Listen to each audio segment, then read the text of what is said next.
বাবার কাছ থেকে। পৃথিবীর সবচেয়ে বড় আদর্শ শিক্ষক হচ্ছে তার মা এবং বাবা, ঠিক কিনা বলেন?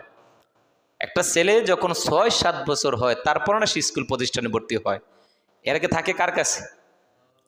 মা বাবার কাছে থাকে না? তাহলে সুতরাং শিক্ষাটা ঘর থেকে দিতে হবে।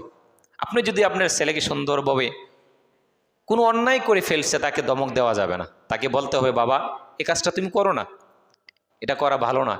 সে ব্যর্থতা হলে তাকে বারবার বলবেন বাবা তুমি কষ্ট নিও না, তুমি পারবা, আল্লাহর উপর ধৈর্য করো, আল্লাহর উপর বিশ্বাস রাখো, সে অনুযায়ী তুমি পরিশ্রম করো, আল্লাহ সফলতা অবশ্যই দিব। তাকে সাহস দিতে হবে। যদি আপনি তাকে একটা গালি দেন, হয়তো সে এটা বুঝবে না, কিন্তু এক সময় দেখা গেছে এই গালির প্রভাব তার উপরে পড়বে, কারণ সে কিন্তু দেখছে আপনি তাকে গালি দিচ্ছেন। সুতরাং বাচ্চা ছেলে মেয়েদের হক হচ্ছে মা বাবার কাছে। আপনি যদি তার হকটা পরিপূর্ণ না আদায় করেন, আপনাকেও কাঠগড়ায় দাঁড়াতে